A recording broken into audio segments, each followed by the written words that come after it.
comprendre le monde de l'investissement en Afrique de l'Ouest. Ce podcast vous est présenté par DABA, la plateforme la plus complète pour investir dans les actions, obligations et portefeuilles gérés africains. Vous pouvez télécharger l'application DABA sur vos stores Google et Apple préférés. Aujourd'hui, lundi 8 septembre, nous commençons la semaine avec une note positive. Malgré quelques secousses, certains titres phares brillent et confirment la solidité du marché régional.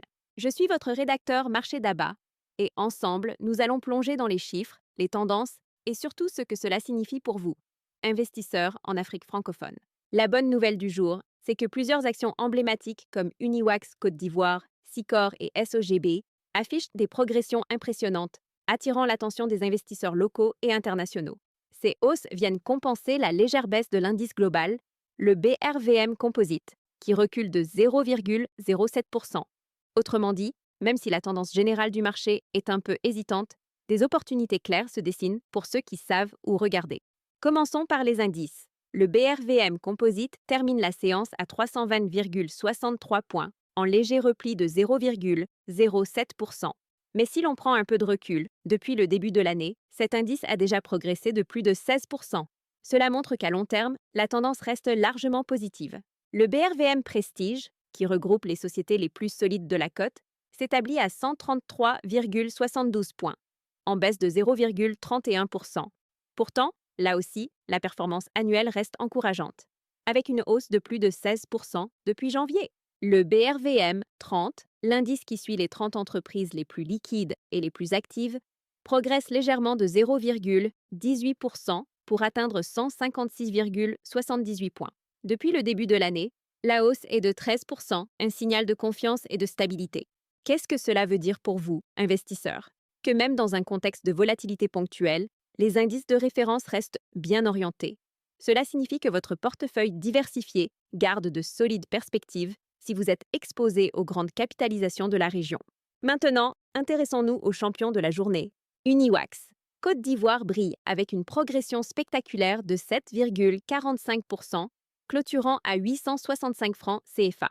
Depuis le début de l'année, son cours a plus que doublé, affichant une hausse annuelle de plus de 110%. Pour les investisseurs, cela signifie que le secteur textile ivoirien attire de nouveau l'attention, soutenu par la demande locale et les exportations régionales. Un signe fort de vitalité économique. Sicor Côte d'Ivoire n'est pas en reste. L'action grimpe de 7,43% pour atteindre 3 975 francs CFA. Certes, sa performance annuelle reste légèrement négative, avec une baisse de 0,63%. Mais ce rebond montre que le marché anticipe un redressement du secteur industriel, peut-être lié à des annonces ou à une amélioration des résultats financiers. Société des caoutchoucs de Grand Bérébi, plus connue sous le sigle SOGB, enregistre une solide hausse de 4,53% pour s'établir à 7 840 francs CFA. Sur un an, le titre a bondi de plus de 70%.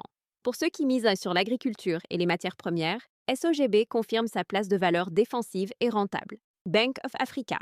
Côte d'Ivoire avance également de 4,27%, terminant à 6 830 francs CFA. Depuis janvier, son cours s'est apprécié de plus de 36%. Cela confirme que le secteur bancaire reste l'un des moteurs de la bourse d'Abidjan. Les investisseurs qui recherchent des titres stables, capables de distribuer des dividendes réguliers, trouvent là une option solide. Enfin, Aura Group Togo progresse de 2,85%, clôturant à 1 985 francs CFA. Une hausse modeste mais significative, surtout dans un contexte de consolidation régionale du secteur bancaire. En clair, la séance du jour nous rappelle que même dans un marché légèrement baissier, il existe toujours des gagnants qui tirent leur épingle du jeu. Bien sûr, il faut aussi parler des baisses. Unilever, Côte d'Ivoire, recule fortement de 7,50%, terminant à 38 850 francs CFA. Cela reste cependant un titre spectaculaire, avec une hausse annuelle de 500%. Pour les investisseurs, ce genre de correction peut être une opportunité d'entrer sur un titre qui a déjà prouvé sa capacité de croissance. Safka Côte d'Ivoire cède 3,23% à 1200 francs CFA. Pourtant, sur l'année, l'action affiche encore une progression de 66%. Là encore, il s'agit plus d'un ajustement technique que d'un retournement de tendance. NEI SEDA recule de 2,22% à 660 francs CFA, accentuant une baisse annuelle de 12%. Pour les investisseurs, cela confirme la fragilité du secteur de l'édition et de la distribution de livres, qui reste sous pression dans la région. Cerver Abidjan recule de 1,69%, tandis que Nestlé Côte d'Ivoire cède 1,41%. Ces replis rappellent que même les multinationales présentes en Afrique ne sont pas à l'abri de fluctuations liées aux coûts de production ou aux variations de consommation. Jetons un coup d'œil rapide au secteur.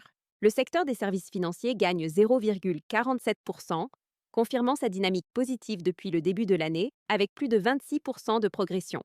C'est un signe que la confiance bancaire se maintient et attire toujours plus de capitaux.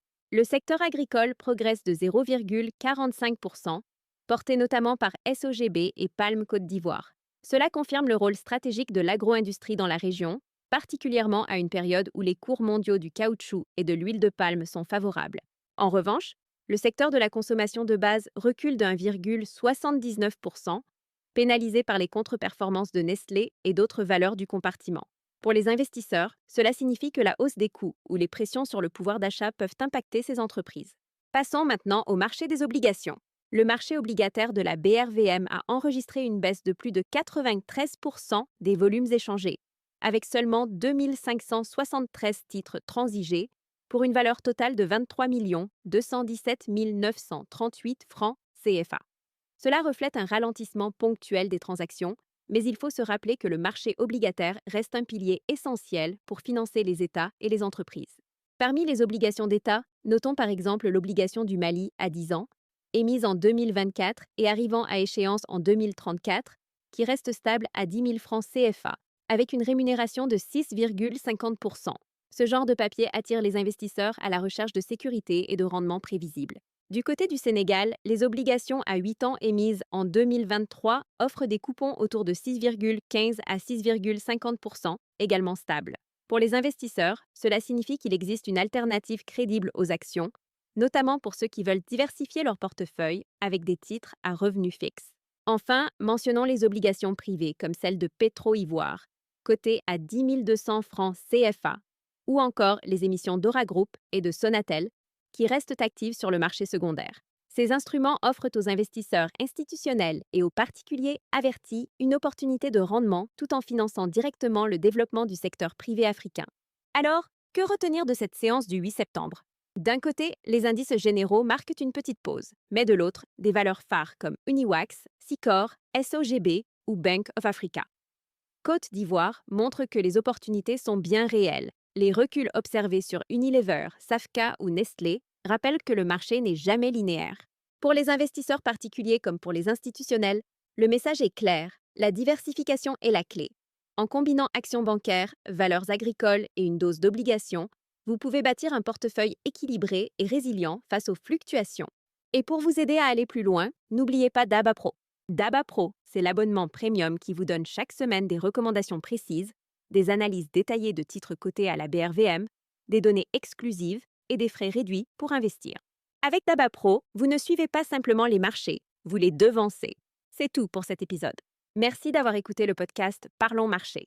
On se retrouve demain pour un nouveau résumé. Si cet épisode vous a plu, laissez-nous une note, abonnez-vous et partagez autour de vous. Petit rappel, ces informations sont à but éducatif uniquement. Faites toujours vos propres recherches ou consultez un conseiller financier avant toute décision d'investissement.